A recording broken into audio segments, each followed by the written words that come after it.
Less than a minute before the meeting began, Mark Reynolds casually walked into the room.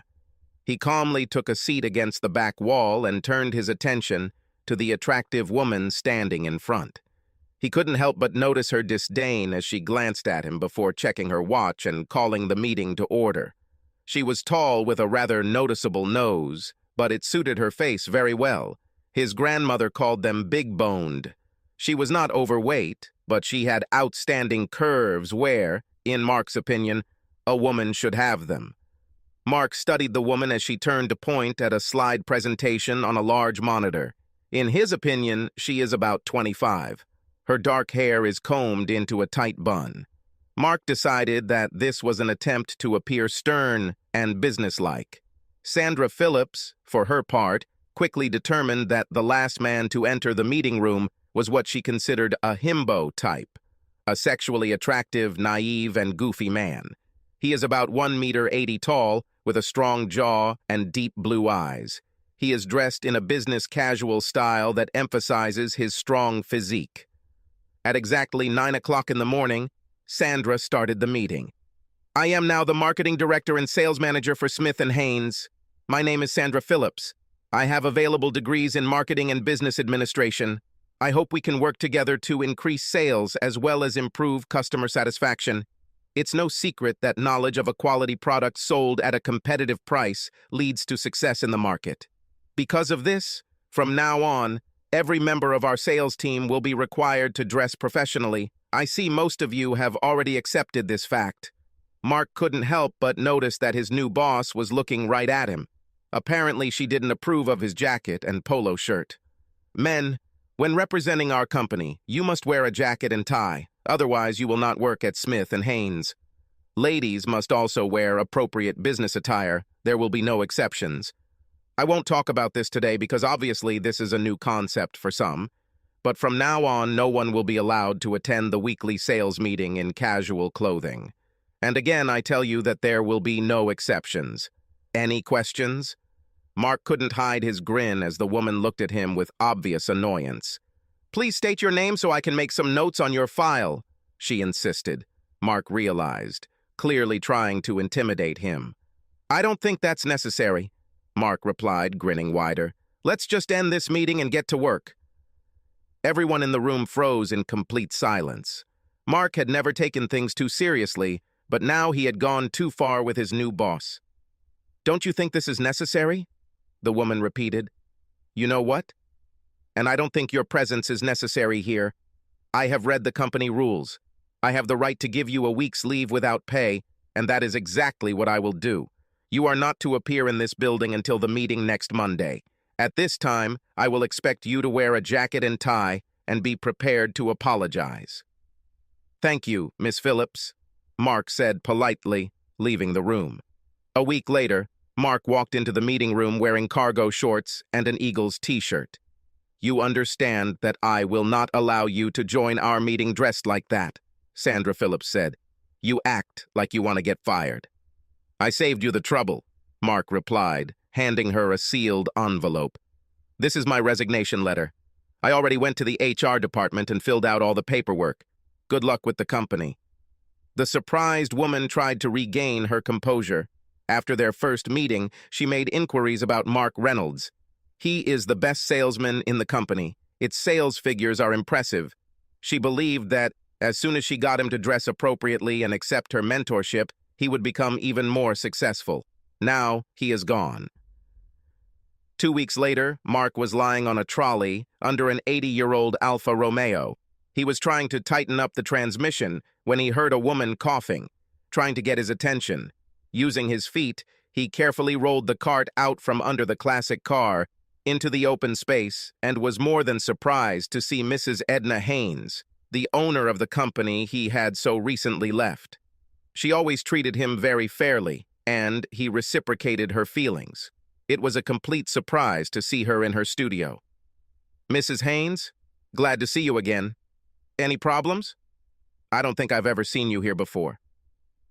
"It's just that there's never been a reason to visit before, Mark. I know you're busy, so I'll get straight to the point. In 1 week, you spoke with my new marketing director twice. Mark noticed that when she used the term CMO, she used air quotes with her fingers. During the first meeting, she sent you on a week-long vacation without pay. During the second meeting, a week later, you handed her your resignation letter. It occurred to me that you two didn't get along too well. Mrs. Haynes, when I started working for you many years ago, I said that I was not going to cling to your company at any cost. This young lady showed up out of the blue, said my clothing choice was inappropriate, and suspended me from work for a week. This made me realize that my time at Smith & Haynes was up. She and I will never see things the same way. She is the boss, and my decision was not difficult. It was easier for you than it was for us, said Mrs. Haynes. We're already having trouble keeping your customers. More than a few of them told me they could get the same item for less money elsewhere. It is thanks to your dedication to the terms of the contract that many of our customers have remained with us. 2 days ago, I heard a story about how you drove 250 miles with a box of custom bolts when you got a panicked call from one of your clients. They forgot to order them along with other goods that we supplied. You have gone a long way to make the client happy. It's just part of my job, I guess, Mark replied. It's nice that my gesture was appreciated, but that doesn't explain why you're standing here today. I don't work for you anymore. This is exactly the problem I want to solve. I'm willing to increase your commission as well as your base salary if you agree to return to Haynes & Smith, the older woman offered. Ma'am, I left your company for 2 different but very compelling reasons, Mark explained. The first is that my own business is developing. This is my future, and I'm working damn hard to make it successful. The second, more obvious reason is that your new marketing director has a grudge against me. I just don't want to waste my time listening to her ramble on about how to be a better salesperson. She has 2 degrees and no experience in the real world. Honestly, I don't know how she managed to get this job. Mark heard a sigh from the doorway. He turned to see Sandra Phillips standing nearby. To his embarrassment, she hung on his every word. He quickly tried to soften the harshness of his words. I am confident that Miss Phillips is highly qualified and will do an excellent job for you. I'm just too stubborn and set in my ways to learn new techniques. She deserves to be surrounded by the best people who will accept her suggestions, follow her orders, and work to expand the company. You demonstrated why you are so good at sales, Mark. It was a very good way out of the crisis, Mrs. Haynes admitted with a smile. I thought you might refuse my offer, so I have a backup plan. If you agree to work with Sandy for 1 month and become her mentor, I am willing to compensate you much more than you take home, which is a lot. You should know that Sandy is my granddaughter, and she is the future of the company. She went a little overboard in trying to establish herself, but she now has a clearer understanding of our mission. I'm sure she'll succeed, but I don't think she'll be very receptive to my suggestions and business methods. She has 2 higher education degrees, and I was lucky that I at least finished high school. Mark, don't try to bullshit me. I'm the one who hired you. As far as I remember, you were 5th in class and quite popular, played on 2 sports teams, participated in debate club, and was student council president his senior year, Mrs. Haynes said. You said that you have a 7-year plan to create your own automobile business, and that you will probably leave Smith & Haynes at that time. There are 3 months left before the end of the 7-year term, and I am asking for only one of them. I believe that hands-on experience will greatly enhance Sandy's understanding of her role and also allow her to better understand what her salespeople face in their jobs. When Mrs. Haynes finished speaking, Mark saw her look at her granddaughter and nod slightly. Mr. Reynolds, I'm not proud of the way I behaved during our first meeting, Sandy admitted. My grandmother explained to me how stupid I had acted and that this should not happen again.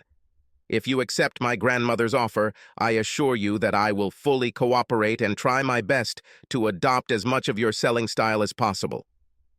Mark understood how difficult this apology was for her. I even felt some admiration for her. She's willing to take the hit to improve her relationship with her grandmother and, hopefully, better understand how Smith & Haynes managed to run a successful business for over 50 years. Mrs. Haynes, Miss Phillips, I absolutely need to finish work on this car. I have to finish by tomorrow evening. The day after tomorrow is the first day of the month. I'll be in the office ready to work. I'll give you the month you ask for." Mark saw Mrs. Haynes nodded to her niece, after which the young woman gave him a very sweet smile. "Mr. Reynolds, Grandma and I really appreciate your generosity. I assure you, I will be ready to get to work. I look forward to learning as much as I can from you." Mark looked at Sandy Phillips and looked at her grandmother. There were several questions on the tip of his tongue, but he decided not to voice them. He knew that Mrs. Haynes must have been pretty hard on her granddaughter. Sandy made a 180-degree turn from her original position. Mark didn't claim to be an expert on women, but he knew Sandra must be feeling out of place after what she perceived as defeat at his hands. How accommodating she will be remains to be seen. 2 days later, Mark returned to work a few minutes early. His former colleagues gave him a warm welcome in the form of good-natured banter. "Mark, I don't think I've ever seen you in a suit before. Are you here to lobby for your old job?" asked Amanda Burns. "Something like that," Mark answered. "I was a little hasty when I left. When I started working here, I promised Mrs. Haynes that I will work for 7 years. I was missing a few months. We agreed that if I stayed another month, I could leave with her blessing." "So that's why you're so good at sales," Amanda said. "You always keep your promises and you're a great negotiator. Customers know they can rely on you." Sandra Phillips was nearby and heard Amanda's assessment of Mark's qualities and his response. "Mr. Reynolds, thank you for trying to spare my feelings," Sandra said with a slight smile. "Amanda, the truth is that Mrs. Haynes was dissatisfied with my actions in connection with the sudden departure of Mr. Reynolds. He will be my mentor for the next month in hopes that I will gain a better understanding of the company's products and its customers. To this end, I plan to take you with me so that you can meet the buyers I work with and make a favorable impression on them," Mark said. "With your education and physical characteristics, this should not be difficult." After Amanda left the room, Sandy decided to make sure Mark understood her position. "You just mentioned my physical attributes. You must understand that I will not compromise my values for the sake of sales, no matter how significant they are." "Good idea," Mark agreed. "I strongly recommend that you never meet, associate with, or behave inappropriately with customers. This will not end well either for you or for the company." "I'm glad you think so. I was worried that you would suggest that I use all the physical indicators, as you called them, that I have in order to make a sale," Sandy admitted. "I'm afraid I still don't quite understand. There's nothing wrong with flashing your best smile, showing off your legs and a little cleavage, in a professional manner, of course. You will have to communicate with men regularly. Trust me when I say that in the world of sales, an attractive woman's smile goes a long way." "And you're suggesting that I use sex for sales?" Sandy asked in amazement. "No. On the contrary, I say that you should not use sex for sales for any reason, ever," Mark insisted. "Sexual attraction is normal, but sex in any form is not. You are an attractive woman with an enviable figure. There's nothing wrong with using this to your advantage." Sandy looked at Mark for a few seconds before answering. "If this is a compliment, then you missed the mark. I have agreed to learn your sales techniques and apply what I find useful, but I will not show off my legs or breasts for the sake of sales. As a man who clearly lacks the legs and cleavage to seduce other men, how can you even make sales? If I deal with men, I use my knowledge of the product as well as my ability to win their respect and often friendship. If I sell a product to women, I do the same, plus I bestow them with my best smile and try to subtly appeal to their fantasy. So that's why you like wearing polo shirts? Want to use your looks and body type to influence sales in your favor?" Sandy asked. "Make no mistake, I never meet or associate with anyone associated with the company we do business with. But there are a few ladies who might light up a little when I walk in the door. There's nothing unethical about that," Mark replied. "I understand that this can help in the sale, but the deciding factor should be the product and the price," Sandy said definitively. "That's why we'll spend the next month visiting customers and learning about practical applications." We will constantly test and hone our sales techniques, Mark promised. It makes more sense than arguing about it now. The next month is going to be interesting. Sandy looked forward to visiting clients and building lasting business relationships. In her opinion, Mark is overconfident, but the numbers he generates indicate that he has reason to be so. She admitted to herself that he looked good and was very masculine, and she could easily imagine women falling for his charm. Mark spent the rest of the day making appointments. He decided to start with customers located within a short drive and gradually move to places where he would have to stay overnight. Sandy arrived at the company parking lot at 6 in the morning to find Mark already there. She readily agreed with Mark that punctuality was very important. They reached their destination almost an hour earlier. "There's a nice little diner around the corner," Mark said to Sandy. "You need to find out where all the good places to eat or drink coffee are near every business you deal with." Sandy spent most of the drive asking Mark about his methods and what to expect when meeting with clients. "Sandy, I want you to enjoy your coffee and relax. People can sense when you're nervous and think you're trying to hide something. I chose this business because it is very reasonable and friendly. You know our product and our prices. Just listen to them and answer their questions and concerns as honestly as you can. Remember that we sell ourselves no less, if not more, than our product. We must give our customers complete confidence in our honesty and integrity. If you are unsure of the answer, admit it and explain that you will find the correct answer as soon as possible and get back to them. Never try to lie or even exaggerate, and you will succeed." "I understand that, and I completely agree," Sandy replied. "I noticed that you didn't say anything about showing off or flirting with clients." "It's obvious that you shouldn't use that trick today," Mark replied. "I see your hands and face. Everything else is covered for you. Let's see how it works today. All I ask is that at least one day next week you wear something looser. You have a very good figure, and it won't hurt you to make this fact obvious." "You seem confident in my figure? How do you know what kind of figure I have?" "You said that my choice of clothes prevents men from determining what kind of figure I have," Sandy asked. "It is impossible to have both.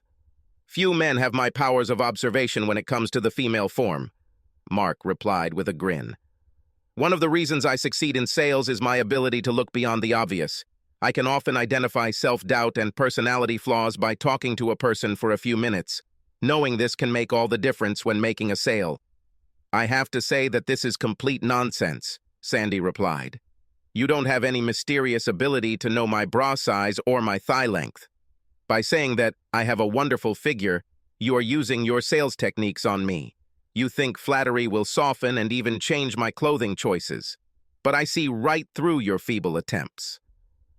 "It's interesting," Mark admitted. "I'm telling the truth.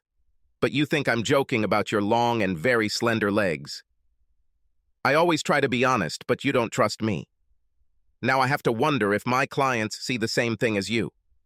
Perhaps I have a particularly effective instrument for detecting lies, and I can recognize them better than most people. Your sales success indicates that your gimmick should work most of the time," Sandy suggested. Sandy gave in to her grandmother's demands to bring Mark back and work with him because she had no choice. Grandma is very firm on this issue. In truth, Sandy expected Mark to try to use his good looks and natural charm to boost sales. She had no idea how well he understood their products and their contracts, percentages, and profit margins.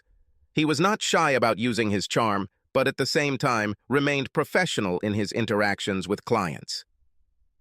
Sandy appreciated the wisdom of her grandmother's decision to travel with Mark and explore the world of sales with a master of the trade. Sandy discovered that she enjoyed meeting with clients and listening to their needs and concerns. She understood why Mark was so good at what he did. He is always polite and professional. Remain calm even when some clients lose their temper, although this is rare. Another thing Sandy noticed was the obvious interest that many of the employees showed in Mark. They absolutely respond to his smile and easy charm. Moreover, most of the men he interacts with become noticeably friendlier after just a few minutes. In the second week, Sandy and Mark went on a long road trip, staying in hotels instead of spending a lot of time traveling to distant businesses. The Wednesday morning of that week was decisive for her. "Wow, you look great," Mark said, with obvious admiration. "This image suits you very well." "Thank you," Sandy replied, blushing. "I decided to try your suggestion about my appearance. This is an experiment. Don't think that I will follow your example and flirt like you with women of all ages." "Good idea," Mark agreed. "It's much better for you to use your charms among the male half of the population." Later that day, while Mark and Sandy were having dinner at a chain restaurant, Mark asked the question Sandy had been waiting for with a small smile. "Well, did you notice any difference in the way people reacted to you today? You were there with me and saw how some men looked at me and smiled like idiots. In fact, you're doing the same thing now." "I admit," Mark answered, grinning. "Today you managed to increase my usual sales by almost 5%. This is a lot compared to others. This is due to the fact that I showed a hint of a neckline and a skirt just above the knees. You'd think they'd never seen women before," Sandra said. "They don't often see women looking as good as you," Mark replied. "You chose the right style. Everyone took you seriously. The men couldn't stop smiling when they looked at you, but at the same time they listened to you. You don't want to say that I looked like a girl of easy virtue?" Sandy asked with concern. "The truth, Sandy, is that you are one of the most stylish women I know. You look and act like a lady. I mean that in a good way. You're not so prim and arrogant. We both know that some women consider this a sign of class. You are attractive, but attentive to others. You communicate more and more with our clients. They become more comfortable with you, and you explain our product and purchasing process better and better." "It was very nice," Sandy responded feelingly. "I know we didn't start off on the best foot, but I feel like we're doing much better now. You were very fair to me, considering that in the first week I got you fired. I explained my situation to you and your grandmother. I've been building my business since I left school. I have a 7-year plan to work at Smith & Haynes. I was already making plans to leave when we ran into you. I felt relieved that I could focus on my next career," Mark explained. "I felt better, except for the fact that I took you away from business for a month. I hope this doesn't bother you too much. To tell you the truth, I was a little worried about how things would turn out for my old clients when I left. Now I'm starting to understand that everything will be fine with them, perhaps even better than when I worked for you," Mark said. Sandy looked forward to lunch with Mark. He always told interesting stories, listened to her thoughts, and, even when he disagreed, was polite with her, but quite convincing in defending his opinion. Mark, in turn, realized that he enjoyed spending time with Sandy. She has an amazing sense of humor while being refreshingly humble. Besides, he found her very attractive. "My sister is studying at college in Keensburg," Sandy said to Mark at the beginning of the last week of their acquaintance. "She wants to meet me on Friday. This will be the last day of our world tour. On our last night, we will stay at a hotel just 10 miles from her apartment. I want to go home with her so we can catch up. I hope you don't mind." "I have a brother and a sister, so I understand everything," Mark answered. "Have a great trip home." The last business they planned to visit was scheduled for late Thursday evening, followed by a visit Friday morning to meet with the owner and convince him to sign the purchase agreement. Having finished work early on Friday morning, Mark hoped to make it home in time after lunch.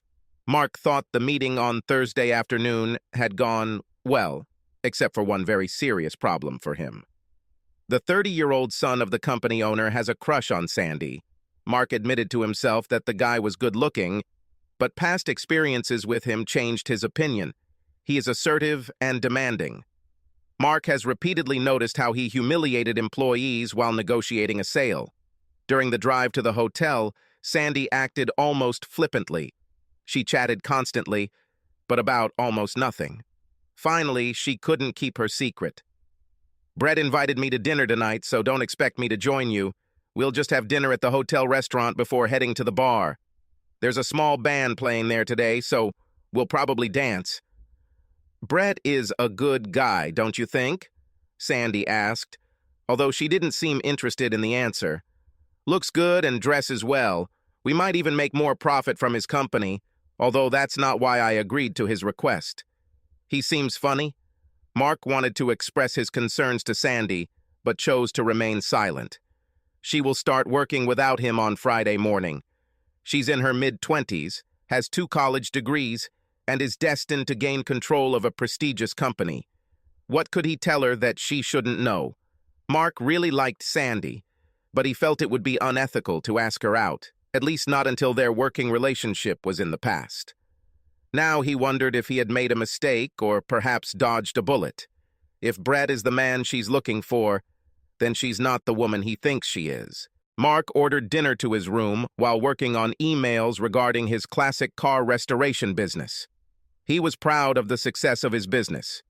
"I started it right after finishing school." Now he is going to devote all his time and energy to his business. His time at Smith & Haynes had finally come to an end. Just after 11 p.m., Mark decided that was all for today and went to bed. He had just fallen into a deep sleep when a loud knock on the hotel room door woke him from his slumber. Mark tried to shake the fog from his brain, got out of bed, and shuffled towards the door.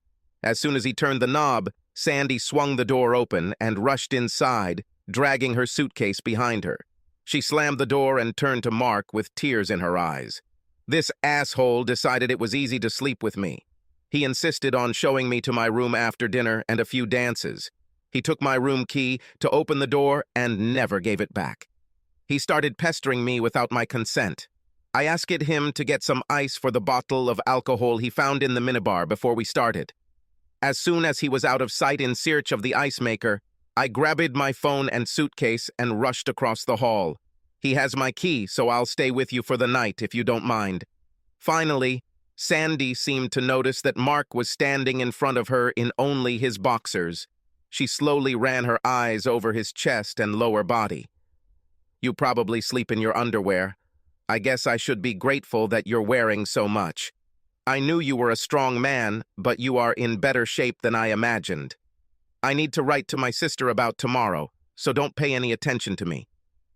Sleep, or whatever you were doing when I knocked on your door." Mark was already fully awake, but, looking at the clock standing by his bed, he realized that it was already past midnight. He had a long drive ahead of him the next day, and he didn't think there was any benefit in running into Brett. He's probably on edge and a little annoyed that he didn't get sex. "You can stay here, but I won't give up the bed for you," Mark answered. "I told you that dating any of our clients is a bad idea. Brett, an absolute asshole. You should have noticed this before he even managed to get into your room. I'm going back to bed, so whatever you do, please do it quietly." Mark was still mad at Sandy for getting involved with such a jerk as Brett. He was glad that she managed to escape from him, but was unhappy with her decision to go on a date with him. Mark realized he needed to step back and honestly evaluate his feelings before he said too much to Sandy. Surprisingly, he soon fell asleep again, woke up in the middle of the night to find Sandy sleeping next to him. Her head rests on his arm and her left leg is thrown over his legs. She's wearing one of his t-shirts, which she must have pulled out of her suitcase. Looking at her, Mark realized that she could wear any of his t-shirts at any time. Very little time passed, and Mark was awakened again by a loud knock on the door. Swearing under his breath, he promised that if it was the same asshole Brett, then he would personally kick his ass. And again the door swung open as soon as he turned the handle. To his surprise, a pretty young woman entered the room. She quickly looked him up and down and, muttering something under her breath, began to look around the room. At that moment, Sandy rolled over onto her back and opened her eyes. "Sarah, why are you here in the middle of the night? Something happened?" "Little sister, did you sleep with this guy? Did he force you to do this? Should I call the police?" The girl, whom Mark now identified as Sandy's sister, demanded. "Mark? He will never harm me. He's one of the good guys," Sandy replied. "Why are you here at this time?" "Sandy, it's almost 8 in the morning. You wrote that before your meeting today we should go to breakfast, But you didn't mention that you would sleep with this guy. Is this the guy you work with? Is having an affair at work a good idea? Asked Sarah. I'm not sleeping with Mark, Sandy insisted. Well, I probably slept with him, but that's all we did. They just slept next to each other. That's all. Whatever you say, but it's hard to believe when the guy looks so good, Sarah argued. What happened to that asshole who attacked you last night? By this time, Mark was fully awake. Once again. The sisters continued to chat in his bedroom.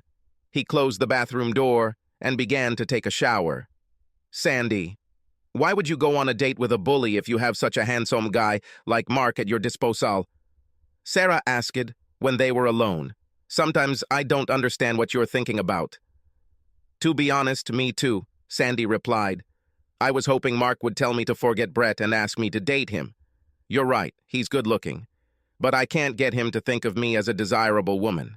I can't stand my big nose. Maybe I need to fix it.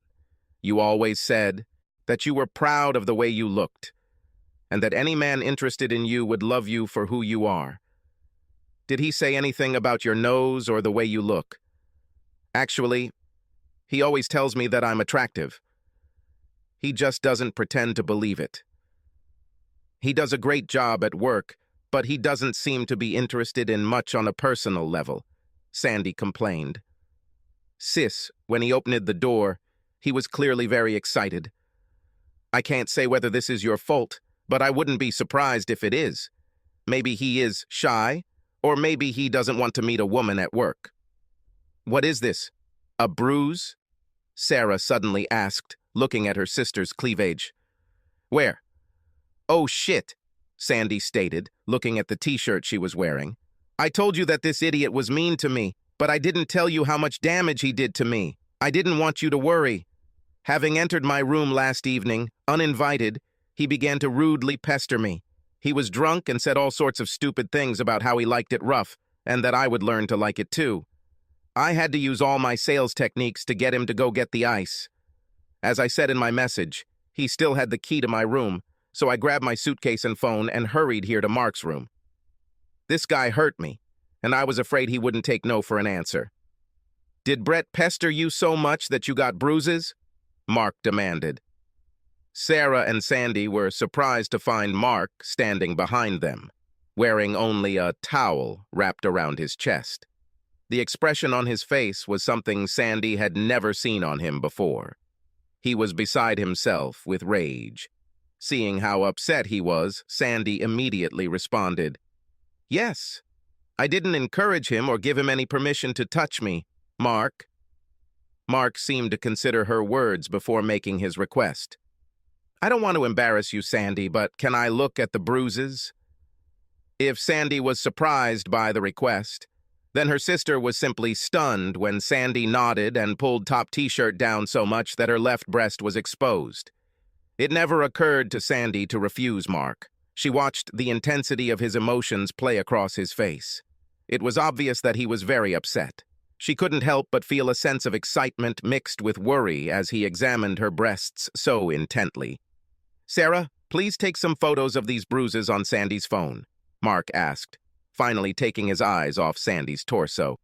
I don't know how everything will work out, but they may be needed. Be sure to take some clear photos. It is obvious that the bruises were caused by a large hand.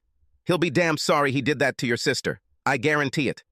Mark was still upset when he opened his suitcase and pulled out clean boxers. Throwing off the towel and putting on his underpants, he muttered something to himself. Sarah's sigh brought his attention back to his surroundings. I forgot where I was for a minute. More precisely, I knew where I was, but I forgot that there were ladies here, Mark clarified. I think about this worthless asshole and how the father allows his son liberties at work. Looking back on some of the things I've seen and heard over the years, I know I had to do something. At the very least, I should have ended our business partnership. Sandy, you won't go to work today. Have a good breakfast with your sister and go home calmly. I'll take care of things here. Just relax and enjoy your time with Sarah. What will you do? If we're not careful, we'll lose their business completely. They buy a lot of our products, Sandy said nervously. Sandy, they should be worried about losing our business. Smith and Haynes shouldn't deal with scum like that. I will fire them as our client. I'll call your grandmother and explain everything to her. I'm sure she will approve. We will not do business with any company that treats people the way Brett treated you." "You're probably right," Sandy admitted. "Be careful if you see Brett. He's quite big and bragged about what a great football player he was in school." "I have no doubt," Mark answered with a sad smile. "If you don't have feelings for him, I plan to give him some fresh bruises. I'll see how much he likes it. I don't care about him, Mark. I just don't want you to get hurt or in trouble because I was stupid enough to spend time with that idiot," Sandy said. "Sarah, be sure to take a photo of the bruises. After that, take your sister to breakfast. I'll sort it all out here." "Today is the last day of the month that you promised my grandmother. I learned a lot traveling with you, Mark," Sandy said, walking up to Mark and hugging him. "If you ever want to come back to Smith and Haynes, there's a job for you. I guarantee it. Good luck to you in your growing business. Sis, you could have waited until he got dressed again before you hugged him. However, if you think about it, the game was very good," Sarah said with a grin, looking at Mark's naked torso. By the middle of the next month, Sandy had established herself as a competent sales manager and was increasingly comfortable in her role as a marketer. She hasn't spoken to Mark since the day he told her to go home with Sarah. This fact disappointed Sandy. She thought they got along well. She even hoped that Mark would show romantic interest in her, especially after the story her grandmother told her the following Monday. "Sandy, I talked to Mark for a long time about your month under his leadership. The first thing he mentioned was how and why he broke off our relationship with Gaston and Son. He told me about young Gaston's extremely inappropriate behavior and how this was the last straw for Mark.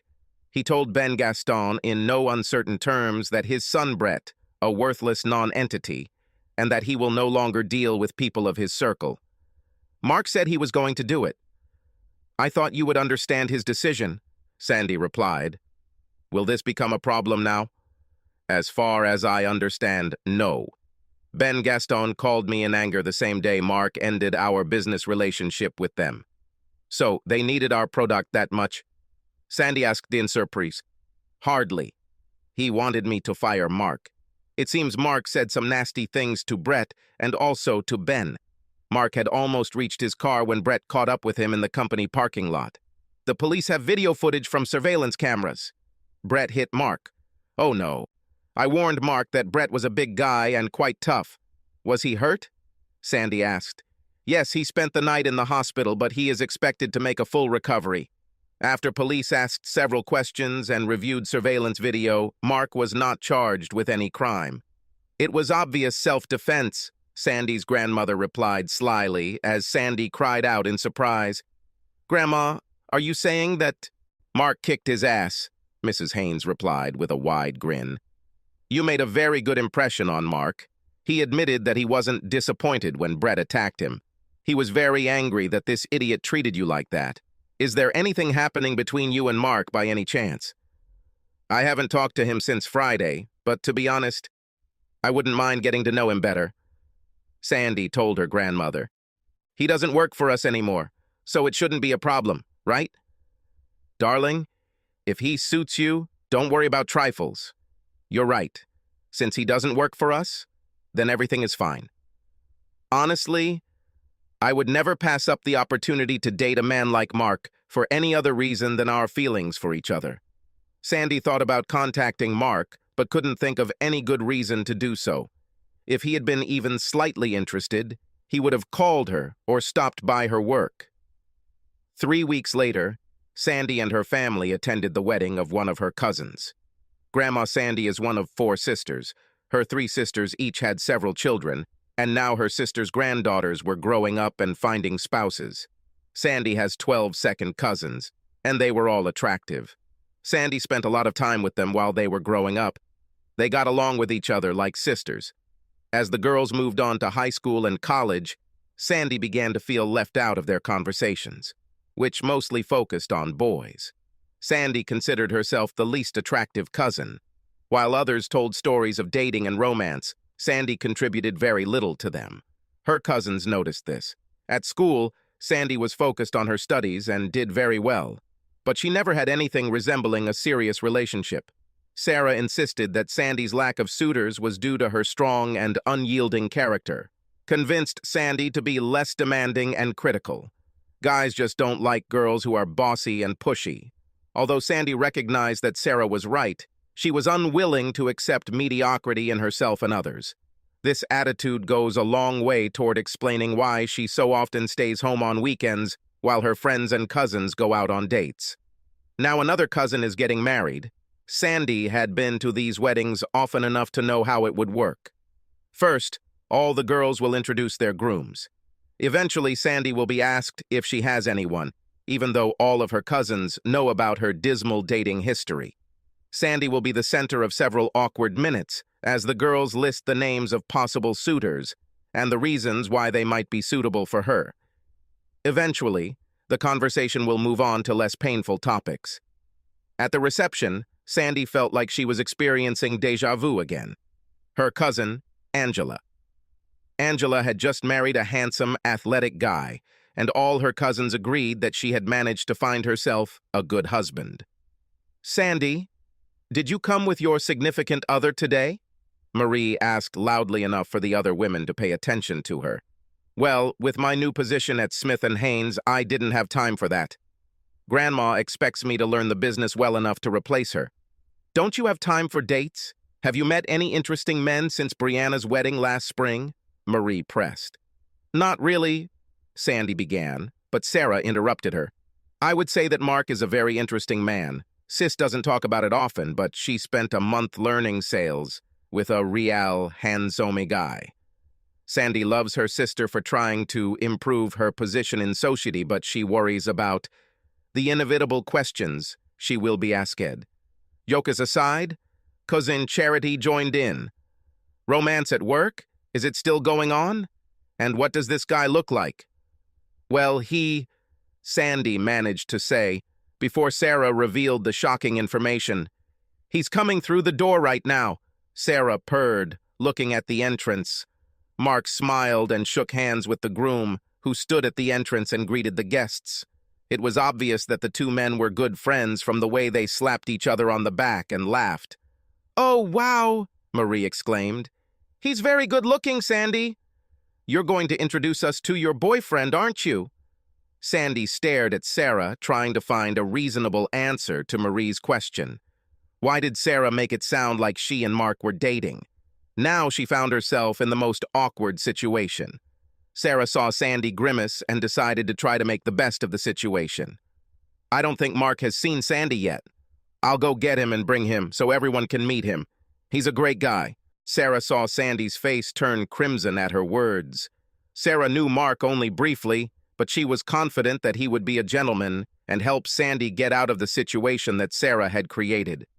Mark was chatting with his friend Lance when he recognized Sarah approaching him. His smile grew even brighter as he hugged her. "Sarah, didn't know you were here today. Are you friends with Angela? Is Sandy here too?" "Yes, Sandy is here and she needs your help. I kind of told all our cousins that she was working with a real hot guy when they asked if she was seeing anyone.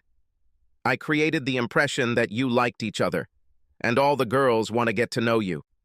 Sandy is scared to death that she will be seen as a desperate woman, and it will be my fault," Sarah explained quickly, leading Mark to the assembled cousins. "Could you please be really nice to her? It would mean a lot to Sandy, and keep me out of her favor." Mark digested everything Sarah told him as he led her across the room. "I love it when people ask me for a favor. Don't worry, I'll do everything." Sandy stood frozen in place as she watched Sarah and Mark approach her. She didn't know what to say, what to do, or how to get out of this situation. Mark beamed as he moved closer to Sandy, put his arm around her shoulders, pulled her towards him, and said loudly, "I'm so glad to see you again, Sandy." Holding her to his chest, he whispered in her ear, "May I kiss you? You do not mind?" When he released her from his embrace, Sandy looked questioningly into his eyes. Seeing what she was looking for, she kissed Mark. He didn't need any further encouragement as he pulled Sandy to his chest again. Sandy lost track of time as she was completely controlled by her emotions. She felt relieved that Mark had asked to kiss her, that she was in his arms, and that he didn't care who saw them. She didn't want this moment to end. "Sister, you made a little scandal here," Sarah said to her sister quietly, but loud enough for the others to hear. "Oh, Grandma will come now. You better let the guy go and find out what she wants." Sandy's face became flushed and bright as she walked away from Mark to greet her grandmother. As she regained control of her emotions, she wondered if there would be a problem. To her surprise, Grandma Haynes moved closer to Mark and leaned in to kiss his cheek. She took his hand in hers, turning to Sandy with a bright smile. "Your mom and dad were wondering who this young man was, who hugged you and greeted you so warmly," Mrs. Haynes said. "I assured them that he was a wonderful man and offered to introduce them to him. Your mother is dying of curiosity. Let's go to her and solve this problem." Sandy didn't even think that her parents and grandmother would be at the reception when she found herself in Mark's arms. She had never done anything even close to kissing a man passionately in front of them. Hell, even a warm handshake with a man would surprise them. "Grandma, let me introduce him, please," Sandy insisted, leading Mark to his parents. "Mother, father, this is Mark Reynolds, the man I told you about when I first came to work at Smith & Haynes," Sandy managed. "Mark, these are my parents, William and Janet Phillips." Mark smiled and extended his hand to Sandy's mother, but she did not accept it, but walked around his hand and hugged him warmly. "If Sandy can kiss you like that, then her mom can definitely hug you," Janet said. "Well, aren't you strong? Have I already said that I am very pleased to meet you?" Sandy felt a little embarrassed by her mother's warm greeting. She tried to remember her mother ever being so warm towards the boy Sandy had introduced her to when she realized that Mark was the first guy she had brought to meet her parents. William Phillips was less impressed. He shook Mark's hand, but felt the need to rebuke him. "I don't care much for public displays of affection, Mr. Reynolds. I expect you to treat my daughter with respect." Mark immediately realized that William was a bit of a troublemaker. "Mr. Phillips, you of course have the right to your opinion. I accept it. But that doesn't change the fact that whenever your beautiful daughter is ready to give me a hug or a kiss, she will get it." William Phillips turned red and began to puff. Sarah noticed this and quickly tried to diffuse the situation. "I assume you're talking about me, Mark." "I'm ready for any hugs and kisses from you," Sarah joked, hugging Mark. "Actually, I meant the other beautiful daughter, Phillips Saru," Mark answered with a grin. "However, if Sandy doesn't mind, I'll be glad." "Don't even think about it, kid," Sandy interrupted, but she smiled widely. "Mark, would you mind walking with me to meet my other relatives, especially the coven of witches that are standing at the bar and looking at us?" Once away from her parents, Sandy stopped and turned to Mark. "What happened just now? Was it Sarah who asked you to save me from an awkward situation? Were you just being a gentleman? Why did you kiss me like that?" "Sarah did tell me that she kind of put you in a difficult situation and asked you to help," Mark admitted. When the smile left Sandy's face, he carefully placed his hands on her shoulders and pulled her towards him. He lifted her face to his. "Sandy, this was like a dream come true for me. Sarah didn't have to twist my arms. You are a beautiful woman, and I really enjoy being with you. I'm not pretending. I hope you do too." Sandy smiled and kissed him tenderly. "That's exactly what I wanted to hear. Didn't mean for it to be some kind of mercy sex. Sorry for my French. I like being with you, but only if you want the same. I would like to get to know you better. Are you friends with the groom? Had no idea you'd be here today. I played baseball with Lance in high school. One summer, we rented a room together as a team on the road. We became good friends with him. I didn't know Angela was your cousin until I found out a few minutes ago." Sandy beamed as she introduced Mark to her many cousins and relatives. She could see that they were impressed by his appearance and behavior. Mark has said more than once that a good salesman should only sell one thing. This is yourself. If this succeeds, everything else falls into place. Mark is charming, with a sense of humor, and attentive to all members of her large family. They reacted to this with obvious approval. According to family custom, The tables were arranged so that the cousins sat at several adjacent tables. As adults, they drank a few glasses and began telling each other stories. This was usually one of those times where Sandy would listen but not participate. She never felt like she had anything interesting to offer. Mark was asked how he met Sandy. He embellished it a little, telling how, within minutes of meeting him, Sandy sent him home without pay. And at the second meeting, I fired her. Sandy laughed along with everyone else, realizing that this was quite a funny story. "Sis, tell everyone about how you slept with Mark," purred a slightly intoxicated Sarah. "Great story." All attention immediately turned to the blushing Sandy. "Thank you very much, Sarah. You just made it clear to everyone that Mark and I are lovers." "Is it really that terrible?" Marcy teased. "From my point of view, there is nothing wrong with this. Now I just have to talk about it.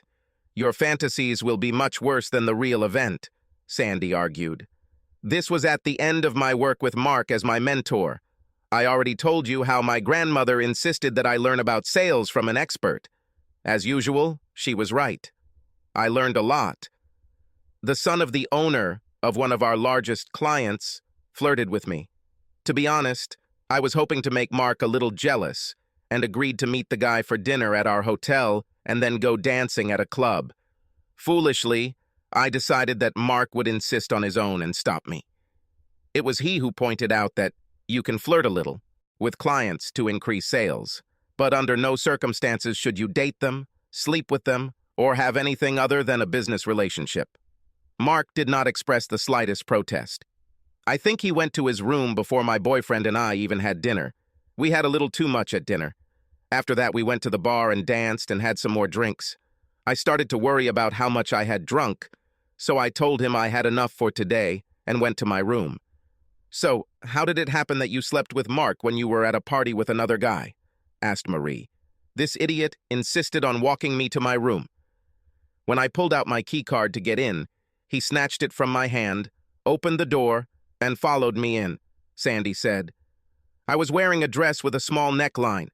That bastard locked the door. Then he turned to me and began to pester me very rudely. I held back my tears and told him that he needed some ice to go with the alcohol from the minibar. He grumbled slightly, but went off to get some ice. He took the key to my room with him. I stuffed the clothes that were lying on the bed into my suitcase, grabbed my phone, walked across the hall, and knocked on Mark's door. By then, it was already close to midnight. Mark added, "I sleep pretty soundly, so it took me a few seconds to wake up." I staggered to the door and opened it to see who was knocking on my door in the middle of the night. Sandy pushed past me, closed the door, and locked it. I told him that Brett, that was the guy's name, treated me rudely, and I want to spend the night in his room as soon as I text Sarah to meet me the next morning in Mark's room, not mine. I decided that Sandy was complaining because the guy seemed to have let his hands go. I can understand when a guy tries to do that. As you all can see, Sandy looks damn good, Mark added. Mark sleeps in his shorts. By the time I texted Sarah, he was already asleep. I found one of his t-shirts, put it on, and went to bed. I was wearing panties, so don't think I was up to anything. The next morning, Sarah came to the room. She noticed part of the bruise above the neckline of Mark's t-shirt that I was wearing. "I confirm," Sarah emphasized. "When I knocked the next morning, Mark answered the door. He was only wearing shorts, and his muscles were visible. I finally looked over and saw Sandy in his bed. You can imagine what I thought about what happened." Sandy assured me that what I thought did not happen. This made me question my older sister's sanity. While we were talking, Mark went into the bathroom to take a shower. I noticed a bruise on Sandy and asked about it. She looked down and was surprised at how bright it was. Sandy told me how a guy hurt her. We didn't hear Mark come back into the room until he suddenly appeared there in a towel and angry as hell. He was quite intimidating and asked Sandy if she would show him the bruise. I couldn't believe it when she just reached up and pulled her shirt off, so her breasts were exposed. "Wait!" Sandy showed him her breasts just because he asked Marie. "Sandy, why did you show him your breasts if you're not dating or anything?" I asked myself the same question, Sandy admitted. He was so focused and so concerned that it never occurred to me to refuse. He seemed to be on a mission, and it seemed to me that this was how it should be. "Wow, that's a story," Marcy stated, looking at Mark to see his reaction. "I have to apologize to Sandy for behaving inappropriately. I didn't think well when I heard what a big bruise that asshole gave her," Mark admitted. "Yes, he got so angry that he dropped the towel in front of my sister and me as if we weren't there." "He muttered curses while pulling on clean underpants," Sarah added. "This is getting more and more interesting," said Marie. "Have both sisters seen this guy naked? He was so angry that he didn't care if you both ended up with scars on your face. That's it, is for life. Great story. Yeah, I'm not going to talk about how Mark beat the crap out of a guy and sent him to the hospital after telling his dad that his business wasn't needed or wanted by Smith and Haynes," Sandy added sarcastically. "Not a damn thing," Marie purred. "I think it's very sexy when a man protects his woman." The guy got what he deserved, and Mark gave him a slap on the wrist. "Well done, Mark." Sandy listened to others talk about their experiences. She was surprised that she was neither ashamed or embarrassed for her actions. No one is outraged that she showed Mark the bruises on her chest. She is not criticized for sleeping in his bed. Everyone acted as if it was all completely natural, but Sandy felt like she was sharing something special with Mark. This was completely unusual for her, but for some reason it seemed right.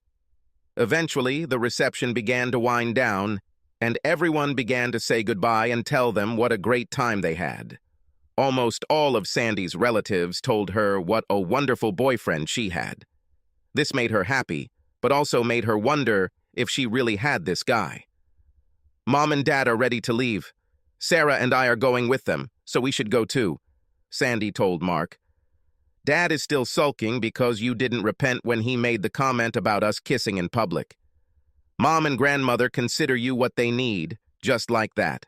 Whatever the reason you were so kind to me today, I am grateful to you. I had a great time." "Can I give you a ride home?" Mark asked. "Tell Daddy that we'll kiss in private so he doesn't worry." "It would be great. I'll tell them to go without me. You will take me home." Mark watched Sandy talk to the family. Her mother and Mrs. Haynes looked in his direction and smiled. Sarah waved at him, and William Phillips frowned and headed out. "Everyone except my father thought it was a good idea to go with you," Sandy told Mark when she returned.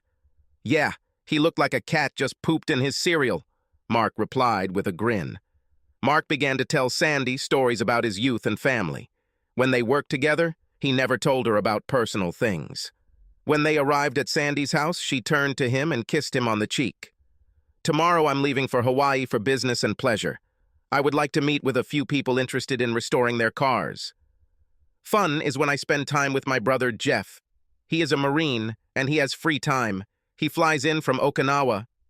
"Is it okay if I call, text, and email?" Mark asked Sandy. "I'm embarrassed about this trip. Now I know it's not me you're upset about.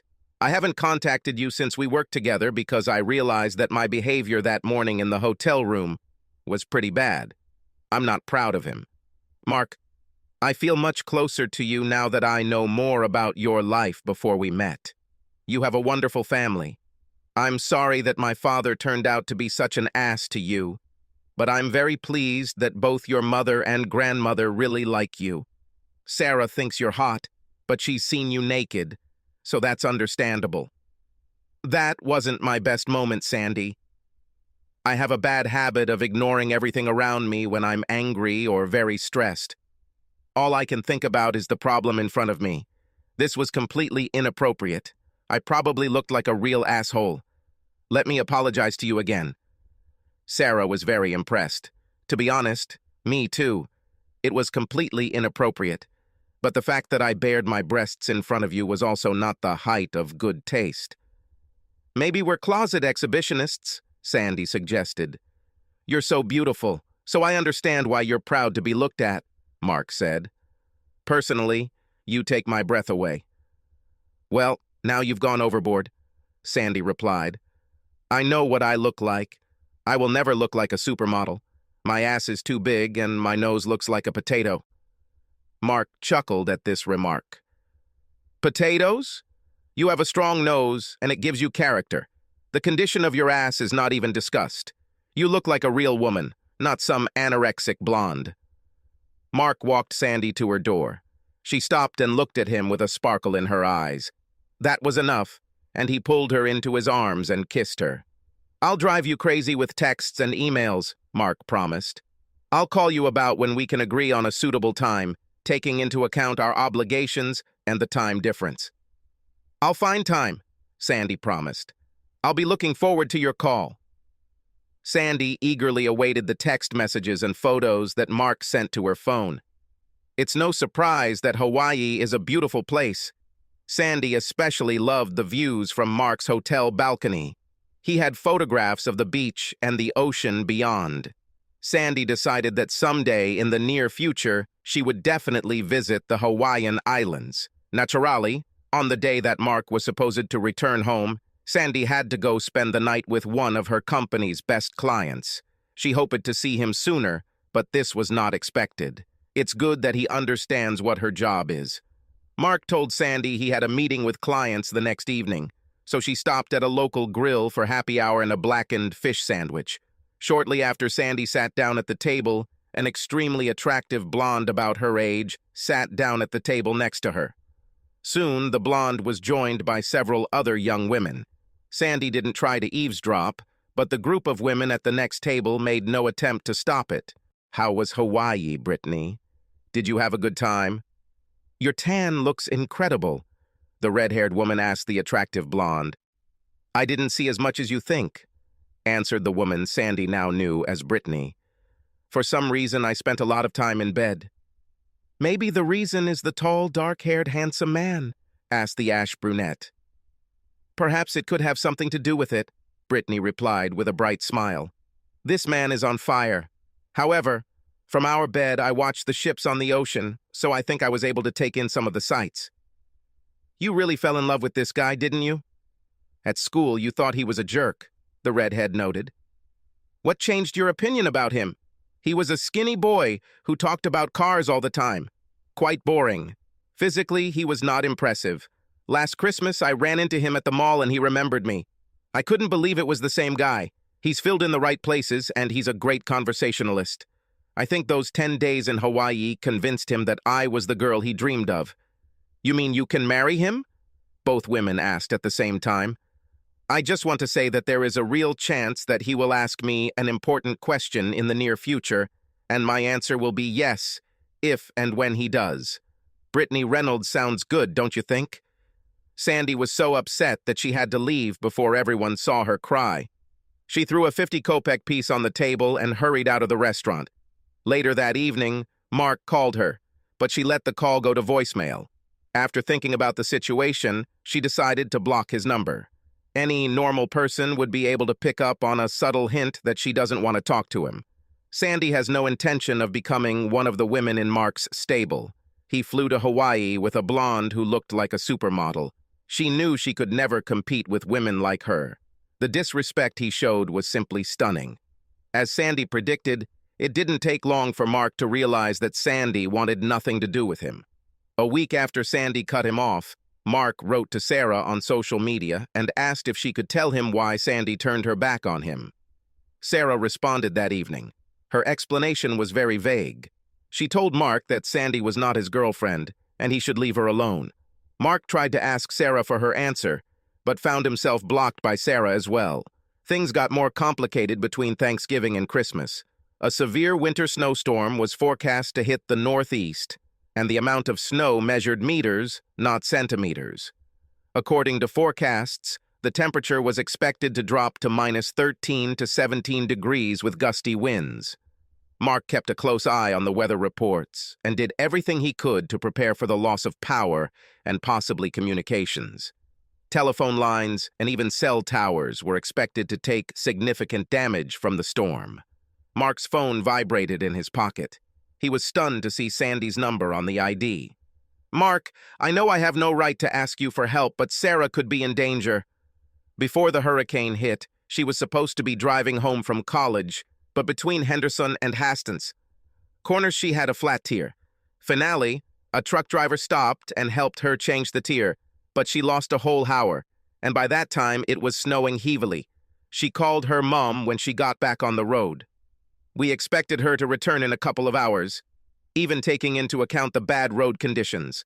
I have a four-wheel drive car and decided to look for her by driving along the route she was supposed to take to get home. I only got to the donut shop in Blairstown. My car can't drive through such deep snow. Now I'm stuck here. Due to bad weather, nothing works. We haven't heard from Sarah since she spoke to her mom a few hours ago. Her phone goes to voicemail. Sandy, I'll be there in half an hour. Stay in the car, don't turn off the engine, and don't turn off the heater, Mark promised, without asking her questions. Sandy felt instant relief when Mark responded so positively to her request. He could have easily brushed her off. The emergency alert system warned against any travel. The weather was listed as life-threatening, but Mark didn't ask questions or throw insults. He just said that he would come to her. When she realized the difficult situation she was in, Mark immediately came to mind. There were no other options. She knew that, despite the problems between them, he would do everything possible for her and Sarah. 20 minutes passed when a large pickup truck pulled into the parking lot next to her. The front bumper, which Sandy thought was quite high off the ground, was pushing snow. By the time Sandy turned off the car, Mark was already opening her door. "Lock her up and get in my truck," Mark insisted.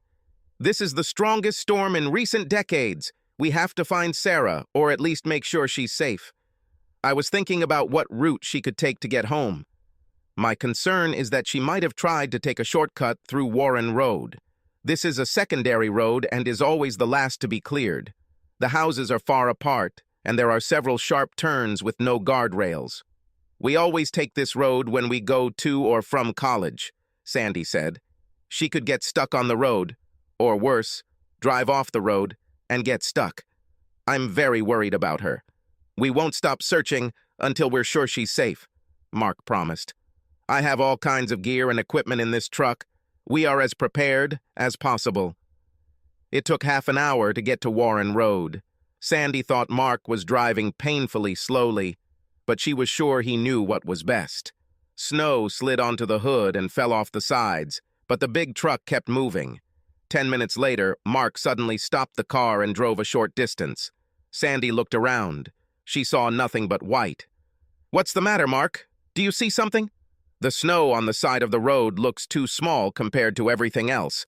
I think something must have cleared this place long before the snow started falling. Wait here while I go and have a look." After leaving the road and finding a steep descent, Mark found Sandy next to him.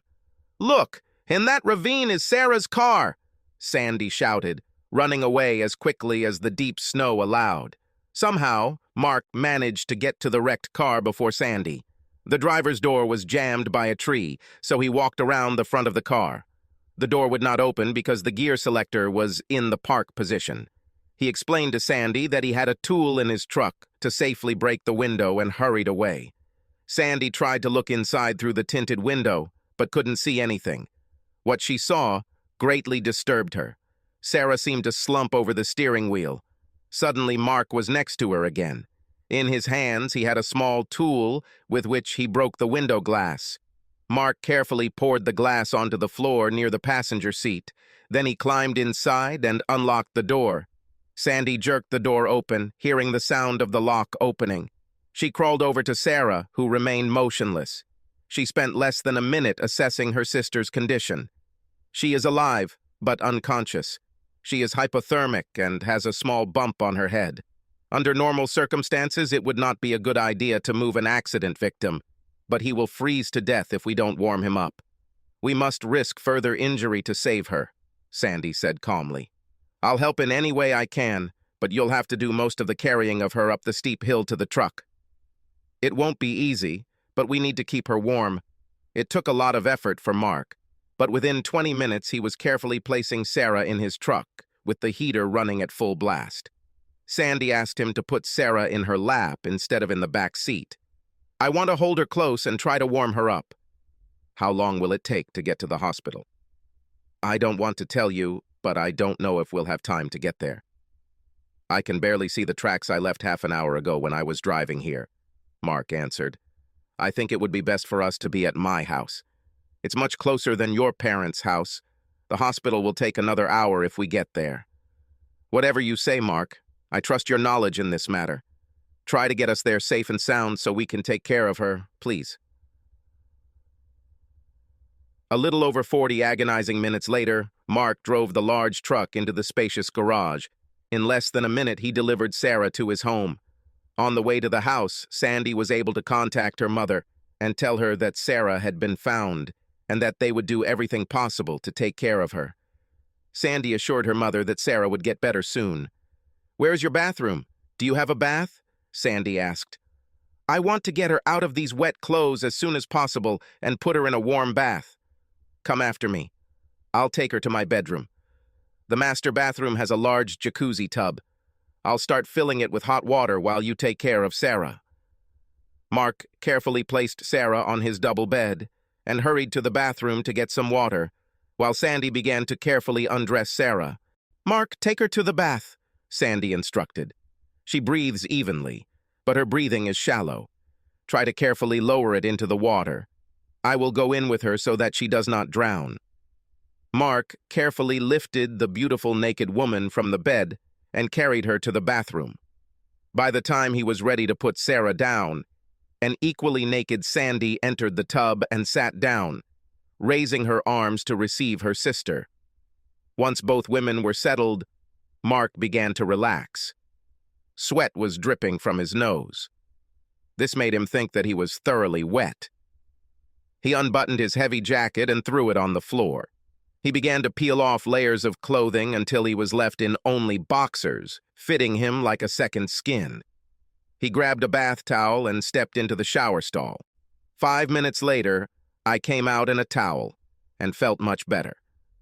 "Sarah is moving," Sandy called from the bathtub. "Please bring me some small towels and napkins for washing. Could you lower the water temperature a little? It's getting hot here." Now that Mark had freshened up after his shower and had time to relax a little, he was acutely aware that two beautiful sisters were sitting naked in his bathroom. He tried to avert his eyes while he fiddled with the temperature control. "For God's sake, Mark, you brought Sarah here naked and handed her to me while I was naked.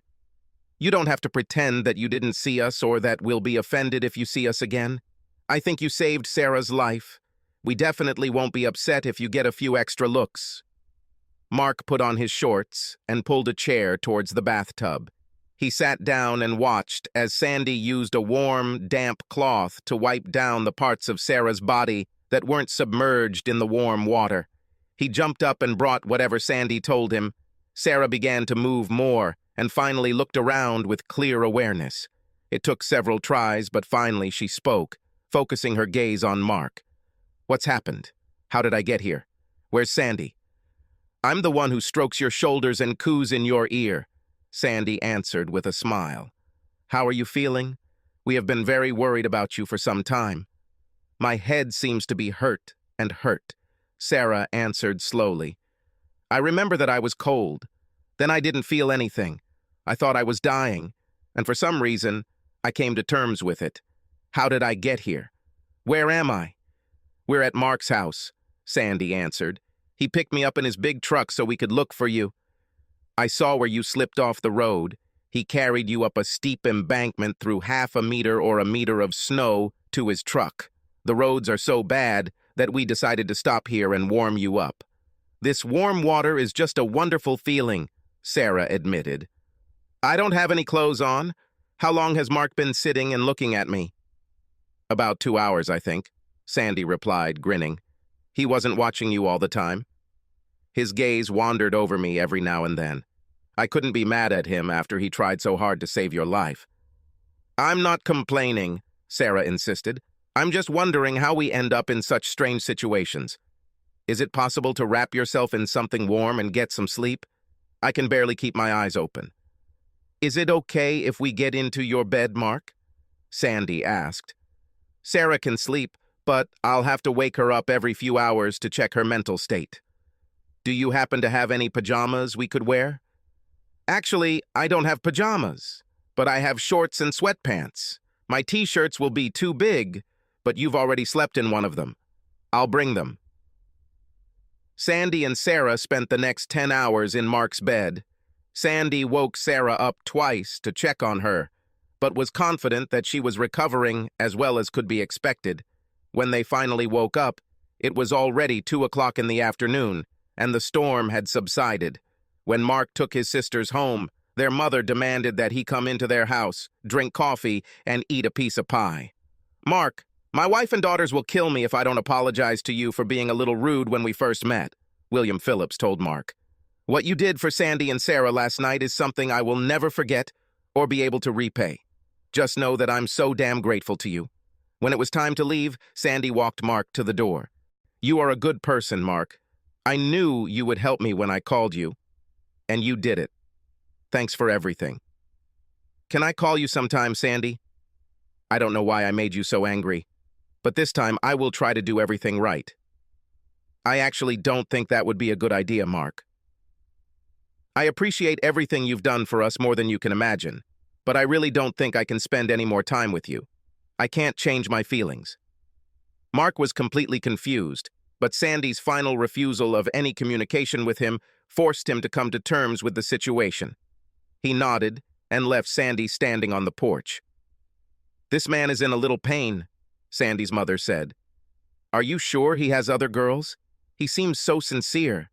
"He's a real salesman, Mom. He could sell ice to Eskimos," Sandy joked. "That doesn't make him trustworthy." "It looked like you trusted him when we were both naked in his bathroom," Sarah noted. "Will you trust him with your life but not your heart?" Winter has finally died down. The local chamber has scheduled its annual awards for April. Mrs. Haynes was chairman of the awards committee and used the power of her office as she saw fit. "Grandma, insisting that I give Mark the Small Business of the Year award is just petty and cruel. It won't make me suddenly accept the way he treated me. He and I will just end up in an awkward situation," Sandy complained. "I want to be noticed and recognized in business circles, and this is one of the most visible ways to achieve this," Mrs. Haynes explained. "You're making more out of this than it really is. Just ask a few questions to get him to speak freely." Over the years of work, we have become convinced that most businessmen make very lousy speeches. They either try to sell their product to everyone present, or they simply say, "Thank you," and sit down. By asking a few questions from the list you have, Mark will have the opportunity to explain what his business is and how it works. The two of you may be going through a difficult time, but that's no reason not to be professional. "Difficult period?" "Grandma, we're not even friends," Sandy replied. "This is a huge gap, not a crack. I consider him a bore and a liar." "Yes, except when the situation is critical and you need a guy with character, ability, and endurance to help you get out of a difficult situation," said Mrs. Haynes. She couldn't talk her grandmother out of presenting her with the award at the house's annual dinner, but Sandy came up with a way to teach Mark a much-needed lesson. Mark knew that winning the Small Business of the Year award would benefit his business. He will be able to use it to promote himself and his position in society.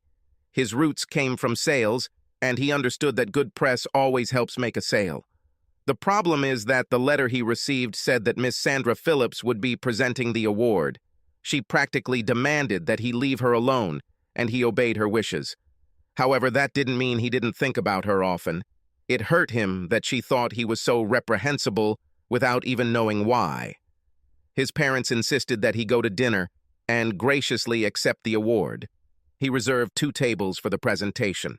5 of his employees attended the dinner with their significant other, as well as his parents, sister, and Brittany. Mark's group took their seats as the formalities began. There were many speeches and confessions. Mark appreciated how the person presenting the award engaged the recipient in conversation, asking general questions about the business and the reasons for its success. It was much more interesting than the usual speech, in which the recipient thanked his mother, fate, and staff. Seeing how smoothly the system worked, Mark began to relax. All he needs is to answer a few questions about how and when he started his business, what he does, and why it works so well. He was confident that he had answers to any reasonable question. He has it. Mrs. Haynes took the podium to introduce her granddaughter, who would lead the closing presentation. Sandy graciously took over the role and began reading out the qualifications needed to receive the prestigious Small Business of the Year award. Mark felt confident and calm, at least until Brittany whispered to him, "I saw this woman. I don't remember where, but I will remember. There seems to be something wrong here. This year's Small Business of the Year winner is Reynolds Restoration," Sandy announced, to sustained applause. "The founder and owner of the company is Mark Reynolds. Mr. Reynolds, please stand up." Mark stood up and Sandy continued, "Mr. Reynolds, could you tell everyone what your company does?" Mark smiled as he talked about the virtues of his small company. Sandy asked a few more soft questions before things got interesting. "Could you, Mr. Reynolds, take a moment to introduce your family members and employees sitting at your desks? It's always nice to get to know the people who helped a company become successful." Mark hadn't heard anyone else ask this question, but he thought it was a worthy idea. His guys deserve recognition. He asked everyone to stand as he introduced him. When Brittany stood up, he introduced her as Brittany Roberts, and then turned to his mother, who was next in line. "Just a minute, Mr. Reynolds," Sandy interrupted. "You didn't mention how Miss Roberts relates to your family or business. Could you tell us more why such an attractive woman would be at your table if she is not your employee or family member? It should be something special to you." "She was in the restaurant," Brittany whispered loudly, remembering the woman who had walked away in a clearly upset state. Brittany tried to determine what it was that was bothering the woman so much. What was the conversation about that day? "This woman is in love with you," Brittany said loudly to Mark. "It's as obvious as the nose on her face, pardon the expression." Sandy easily heard Brittany's comment and felt challenged by the beautiful woman. "Not all of us can be supermodels with perfect faces and bodies. Some of us have to work to get ours." By this time, Brittany had already completed the puzzle. This is the same woman that Mark had been yearning for all spring. She left him because she thought Brittany was sleeping with Mark and hoping to marry him. Mark didn't know. "Miss Phillips, you have already succeeded in achieving your main goal," Brittany announced, addressing the audience. "Mark walks like a zombie in unrequited love. Mark's brother, however, thinks I'm absolutely gorgeous, and that makes me very happy. He proposed to me and is coming home with a ring next week. Do you want to know something? I'm going to reward his love for me in every way I can think of. He deserves it. I will be proud to be Mrs. Brittany Reynolds, wife of Jeff Reynolds. He is an active-duty U.S. Marine. Mark considers you the most beautiful on the planet. So what do you do about it? You broke his heart. I heard how he did everything he could to help you and your sister during the big snowstorm last winter.